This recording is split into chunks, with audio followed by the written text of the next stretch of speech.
नमस्कार। आज हम लोग सूर्यकांत त्रिपाठी निराला जी की एक बहुत ही कमाल की, बहुत ही शक्तिशाली कविता उत्साह को समझने वाले हैं। देखिए, ये सिर्फ एक कविता नहीं है, ये तो क्रांति के लिए एक जोशीला बुलावा है, एक पुकार है। तो चलिए एक सवाल से ही शुरू करते हैं। सोचिए जरा, जब हम बादल शब्द सुनते हैं तो दिमाग में सबसे पहले क्या आता है? भाई बारिश, गर्मी से राहत, है ना? लेकिन निराला जी के लिए बादलों का मतलब इससे कई कई ज्यादा गहरा था। असल में उत्साह एक आह्वान गीत है। अब इसका मतलब क्या हुआ? इसका मतलब ये सिर्फ मौसम या प्रकृति का जिक्र नहीं है। नहीं, ये तो बादलों को बुलाने वाला, उन्हें कुछ करने के लिए पुकारने वाला एक गीत है, एक कॉल टू एक्शन है। अब देखिए, इस कविता की असली ताकत को अगर समझना है ना, तो हमें थोड़ा समय में पीछे जाना पड़ेगा। सोचिए, ये वो वक्त था जब भारत आजाद नहीं था। गुलामी ने लोगों की हिम्मत एकदम तोड़ दी थी। हर तरफ एक निराशा थी, हताशा थी। और इसी माहौल में निराला जी अपनी कलम से, अपनी कविता से लोगों में फिर से जान फूंकना चाहते थे।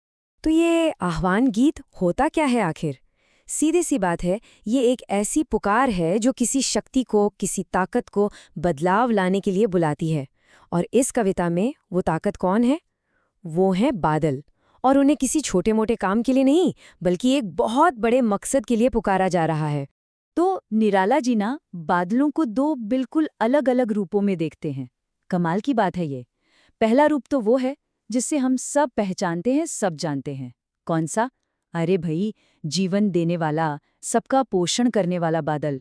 हाँ, ये वही बादल हैं जो प्यास से लोगों की प्यास बुझाते हैं, जो तपती हुई जमीन को ठंडक देते हैं। इन्हीं की बूंदों से तो धरती में एक नई जान आ जाती है ना। हर जीव में एक नया जोश, एक नया उत्साह भर जाता है। ये है बादल का वो शांत, वो जीवन देने वाला रूप। लेकिन कहानी यहीं खत्म नहीं होती। अब निराला जी हमें बादल का एक दूसरा रूप दिखाते हैं। और ये रूप पहले वाले से कहीं ज्यादा गहरा, कहीं ज्यादा शक्तिशाली है। ये रूप है क्रांति का, विप्लव का, कुछ नया बनाने के लिए पुराने को मिटा देने का। अब विध्वंस और विप्लव जैसे शब्द सुनकर शायद थोड़ा अजीब लगे, है ना, थोड़े डरावने से लगते हैं। लेकिन निराला जी के लिए ये बिल्कुल भी नेगेटिव नहीं है।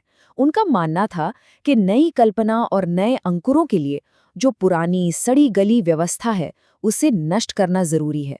और यही तो है क्रांतिकारी चेतना। तो देखिए कितना जबरदस्त कंट्रास्ट है।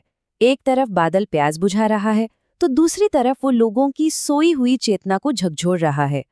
एक तरफ वो शीतलता दे रहा है, ठंडक दे रहा है, तो दूसरी तरफ समाज में क्रांति की आग लगा रहा है। और सबसे जरूरी बात यह है कि कुछ नया बनाने के लिए ये दोनों ही रूप जरूरी हैं। तो यहाँ असली बात क्या है?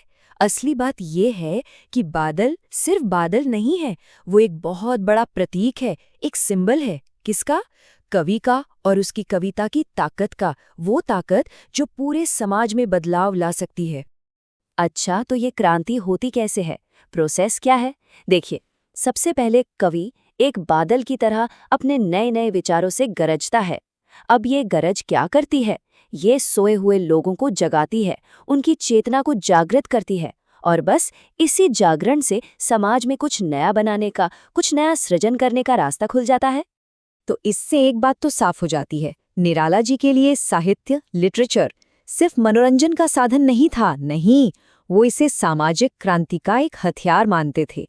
उनका लक्ष्य था नूतन कविता से, यानी नई पोएट्री से समाज में नवजीवन लाना, एक नई जिंदगी लाना। निराला के जमाने में तो कवि और उनका साहित्य क्रांति के बादल थे। तो सवाल अब ये उठता है कि आज के दौर में, हमारे समय में, वो कौन सी ताकतें हैं, कौन से लोग हैं या कौन से विचार हैं जो हम सब में नया उत्साह जगाने वाले बादल बन सकते हैं? ये एक बड़ा सवाल है, इस पर जरूर सोचिएगा।